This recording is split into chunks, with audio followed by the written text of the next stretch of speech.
Hey everyone, this is the first discussion for Unit 2, and for today's discussion I'll be going over the endocrine system, and we'll do some endocrine pathology problems. Now the thing with this video is that I am releasing it on Monday and our lectures are technically on Tuesday, Thursday, so if you haven't watched the lectures over the endocrine system yet, which is fine because it's only Monday, but if you haven't watched those yet, this discussion might seem a little difficult. So maybe make sure you watch the lecture videos before watching this video, or just at least rewatch this discussion after you have watched all the lectures. So I'm going to start by going over the general pathway of a neuroendocrine reflex and talk about what that is. So the fact that it's a neuroendocrine reflex means that it's some combination of our nervous system and our endocrine system responding to something in a reflexive way. So whatever starts it, and that's the stimulus for the pathway. Okay, so the stimulus is usually going to be a sensory stimulus. So I've just labeled it as a big S. You're not going to be responsible for knowing what stimuli start which pathways. Just know that it starts with a sensory stimulus that is usually a neuron. So this is really the neuro part of the reflex. So this sends the first signal to the hypothalamus. And the hypothalamus is integrating center 1. And then the hypothalamus will release hormone 1. And this will travel to the anterior pituitary.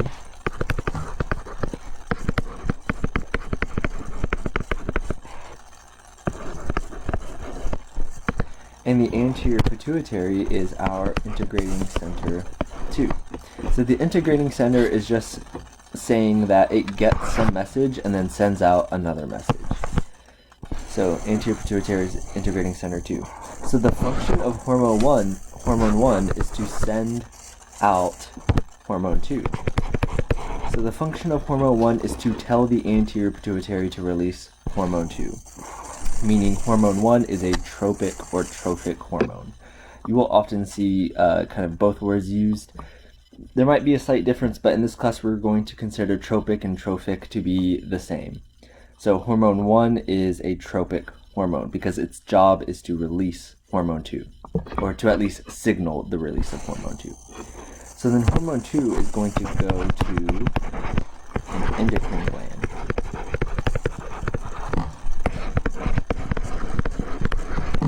And that depends on which pathway you're in, so it'll change. But the endocrine gland will send out hormone 3. And this will go to a bunch of target cells in the body. Again, it depends on what the actual pathway is. And just like the sensory, we won't test you on what the final target cells are, just that the hormone 3 is the final hormone. So this is the general neuroendocrine reflex. And you can see that it always goes in this order: hypothalamus, anterior pituitary, final endocrine gland. Meaning hormone 1 triggers hormone 2, hormone 2 triggers hormone 3, and then hormone 3 will have a negative feedback on hormone 1. And I put bars there to stop, but this could be plus or minus. So if levels of hormone 3 are really high, then it's going to shut down this pathway. But if levels of hormone 3 are really low, it's going to ramp up this pathway. So that's just kind of basic negative feedback things that we talked about in the homeostasis lecture. So that's the general neuroendocrine reflex. And now what I want you to do is write out the more specific neuroendocrine reflexes for these pathways. You have the cortisol, thyroid, growth hormone, and sex hormone pathway. So I've written out just like the integrating centers here, starting with the hypothalamus going to the anterior pituitary, and then you'll have to write sometimes, well, I wrote it on the other one, so I'll give you this one. This is the adrenal cortex. So over the arrows here, write out what the hormone is over the arrow. Like what the hormone is that's released from the hypothalamus, what hormone is released from the anterior pituitary and what the final hormone is. So go ahead and pause the video and take like 10 minutes to do this. You can use your lecture notes. I encourage you to. There's a specific chart in your lecture notes that has all this information, but I want to give you the chance right now to write out what these 4 individual neuroendocrine reflexes are. So hopefully you were able to find the chart in your notes, but let's start with the cortisol pathway.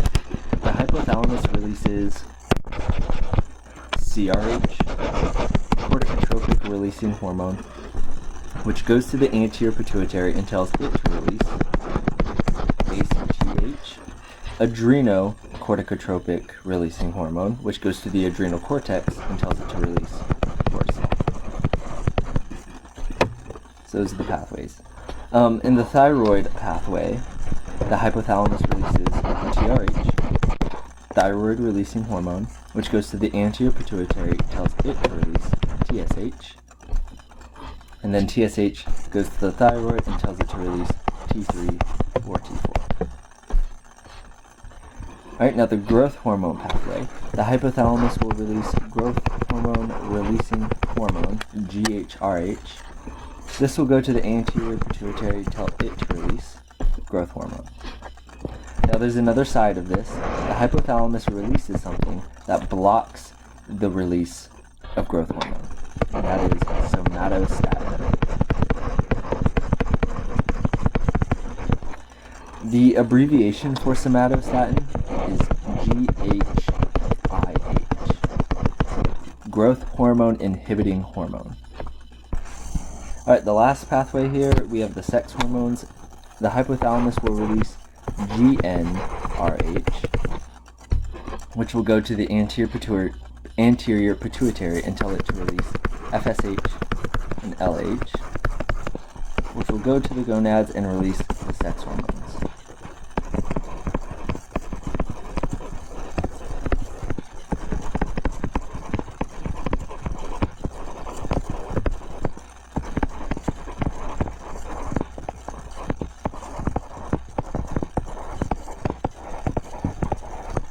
Which are testosterone, estrogen, and progesterone. So hopefully you were able to get this using your lecture notes. If not, that's okay. Now you have a picture of what all of the neuroendocrine reflexes look like. I do want to mention that growth hormone in the chart from lecture, it does have it going to the liver and releasing insulin-like growth factors. And that is true, but growth hormone itself has so many functions in the body that we are going to consider growth hormone to be the final hormone in the pathway. So just stop it there at growth hormone. Okay, so coming down to number 2, I'll kind of explain what's going on. So we have a chart here with 4 data sets and normal values given. And what we have to do is match the data set to the patient, given the patient's description of what's going on. So if possible, if there's a data set that matches, we need to match them. It could be possible that none of the data sets match the descriptions. But I'll do Colin for you, and then I recommend doing Sam and Barbara on your own, and then coming back to the video to see if you got them right. So the first thing we need to do is know which hormone pathway we're dealing with. And we're dealing with the thyroid pathway because, well, the table is labeled with TRH, TSH, and T4. So you see over here for Colin, I've written out the hormones. And you've noticed that I have dropped the anatomy from it, so I'm not writing hypothalamus, anterior pituitary, thyroid every single time, because at this point I know it's always going to follow that order of organs. So knowing that when you're studying this chart, I think it is going to be helpful for memorization that after at least the first time or two, dropping everything in green. So just studying the stuff in purple and white here, the somatostatin. Because what's more important is knowing that TRH, TSH, and T3, T4 come in that specific order. If you get mixed up with TSH and TRH and which order comes first, then you might get a problem wrong. So I'd focus more on the order of the hormones here rather than the anatomy. Alright, so because of that, I've just shortened this pathway to TRH, TSH, T4. So what we're going to do is start with the description of Colin. So let's read it. It says a rare hyposecreting hypothalamic tumor. So there's a few things we need to know here. First, what is the hypothalamic tumor? Is it TRH, TSH, T4? It's going to be TRH. So TRH is the hypothalamic tumor. And it's telling us that the hypothalamic hormone is being hypersecreted. So be careful here. The word hypothalamus, the hypo in hypothalamus does not mean hyposecretion. It's just the name of that tissue. It's the hypothalamus. So words you're looking for here are hypersecretion, hyposecretion, low production of, high production of, things like that. So it's telling us that the hypothalamic hormone, which we know is TRH, is being hypersecreted. So let's start with that information. Okay, so if TRH is high, well, if TRH is high and it is a tropic hormone, the way you know it's a tropic hormone is because a hormone comes after it. If there's a hormone after it, it's most likely a tropic hormone. And this is similar to what we talked about up here. Hormone 1, in this case TRH, its job is to go and signal the release of hormone 2, which in this case is TSH.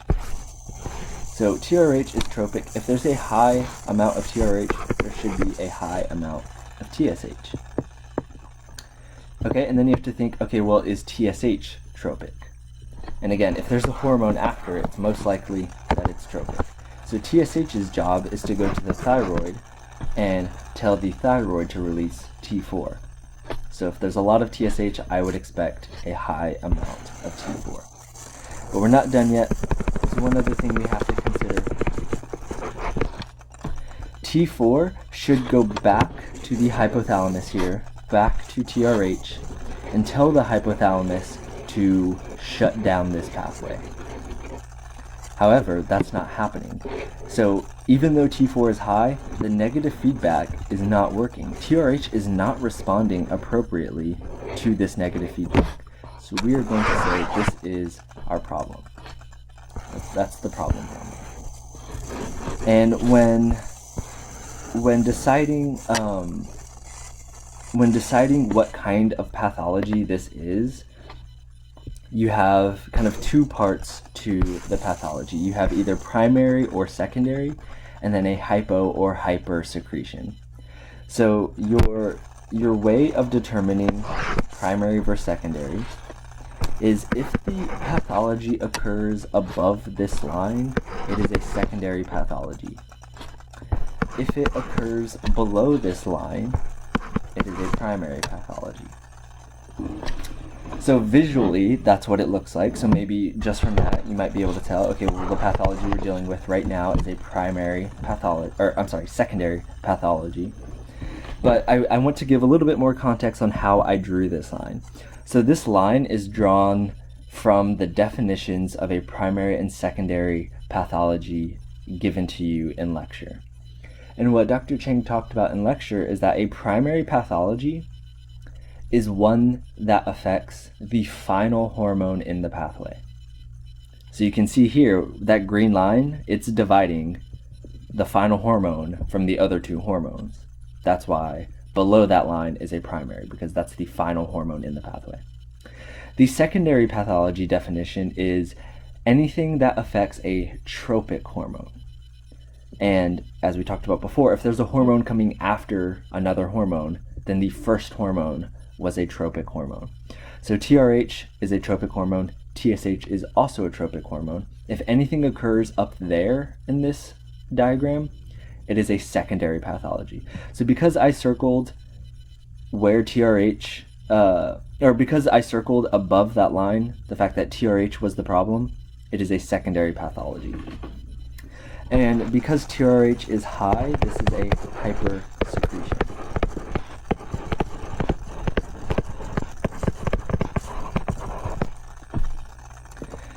Okay, so our X is right here on TRH. But let's go through the rest of the pathway just to make sure that, well, how do we know that there's no problem with TSH and T4? So let's think about what's happening there. So again, like I said, if TRH is high, I would expect TSH to also be high. So I'm going to put a check next to TSH because that means the anterior pituitary is responding appropriately to the high amount of TRH. And then T4 being high, I would also expect because TSH is high. That means the thyroid is responding appropriately to the high amounts of TSH. Okay, so the problem didn't ask us to technically do this part, but you will be tested on that, so I made sure to give it to you. But what the problem did ask is to see what data set matches up column. So let's start by looking at the TRH column here. We're looking for a high TRH. So what I can do is cross out data sets B and C because they have a low TRH relative to the normal values. And then let's look at TSH. We were looking for a high TSH, which dataset A has, but dataset D does not. So I can cancel that out. So we're only down to dataset A, but let's look at T4. We're looking for a high T4, and dataset A has a low T4. So what do you think the answer here is? It is none of these datasets match the description that they gave us for colon. We know that none of them match because we started with what it told us, a high TRH. And we went through the process of negative feedback and the concept of a tropic hormone to say this is what I would expect Colin's dataset to be, and none of those datasets matched our expectation. Okay, so that kind of took a while to do Colin. So I'm going to give you hints for Sam and Barbara and then pause the video and try to do them on your own. But let's read Sam real quick. It says iodine deficiency resulting in low T4. So you are going to start at a low T4 and work your way back up via negative feedback. So that's your hint. For Barbara, it says Graves' disease, an autoimmune disease in which antibodies mimic TSH. Okay, so if these antibodies are mimicking TSH, you have to think about, well, what is TSH's function? And is TSH a tropic hormone? So if you go back up here to the general pathway, what it's saying is these antibodies are mimicking hormone 2. And hormones 2, the function of hormone 2 was to secrete hormone 3. So with Barbara, hormone 3 is going to be elevated because the antibodies are mimicking the function of TSH. So your hint for Barbara is to start with a high T4. Alright, so go ahead and pause the video and come back and see if you were able to get these right. Okay, so I'll start with Sam. It said we started with a low production of T4, so that's where I start. And the way you start this, it's a little bit confusing, but you first have to consider the negative feedback. If T4 is low, I would expect the hypothalamus to sense this, and the hypothalamus should try to compensate the low T4 and produce a high amount of TRH. So if TRH is high and it's a tropic hormone, I would expect TSH to also be high. So which data set did that match up to? High TRH, high TSH, low T4, data set A. Now let's consider the type of pathology here. So secondary, primary, hypersecretion. And let's start with TRH. And we're going to draw our check marks and our X to see which one is the problem. Alright, if TRH is high, we said we would expect TSH to also be high, so TSH is good. If TSH is high, I would expect T4 to also be high because TSH is a tropic hormone. The job of TSH is to go to the thyroid and tell it to release T4. But T4 is low, so that's the problem, so I'm going to circle it. But just to be sure, let's check the negative feedback, which I know we already did. But if T4 is low, I would expect through negative feedback for TRH to be high, and it is. T4 is below that line, so this is a primary. It's low, so hyposecretion.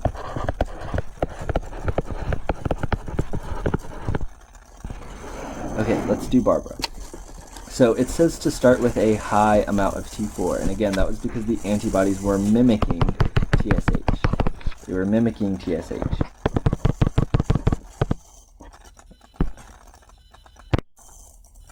So because the antibodies were mimicking TSH, it is going to trigger the function of TSH, which is to release T4. So the first thing we have to consider is negative feedback.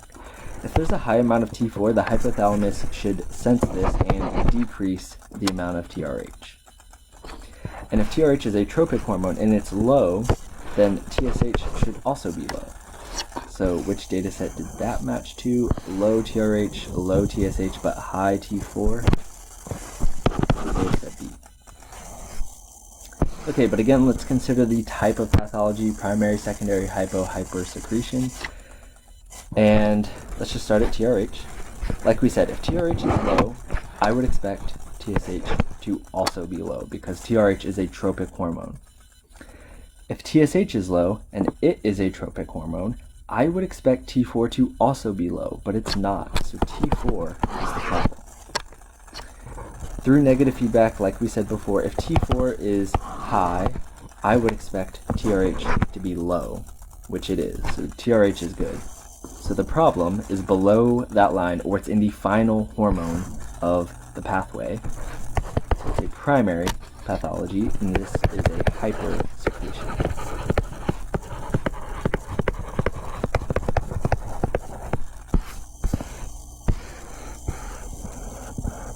Okay, so that was number 2. And if you're still struggling with the primary versus secondary hypersecretion, that's okay, because the next problem asks us to do it one more time.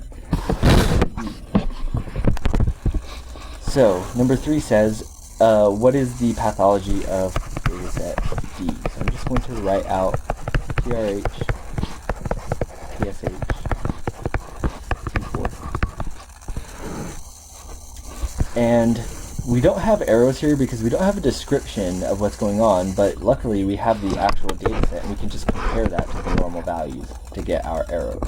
So it tells us that TRH is high, TSH is low, and T4 is low. And I'm getting this directly from the data set here. Specifically asks, and you just compare it to the normal values that are given to get your arrows. Alright, so let's look at data set D.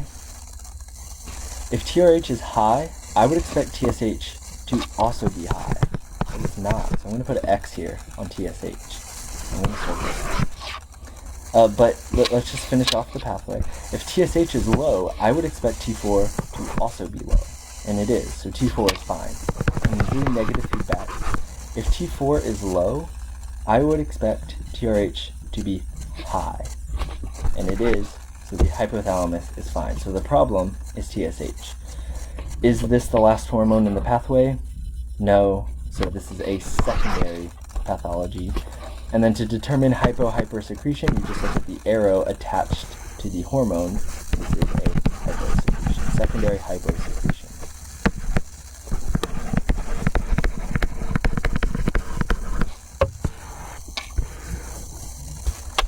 Okay, so I'm going to end part 1 of this video here, and we'll start part 2 with number 4, and then finish off the rest of the worksheet.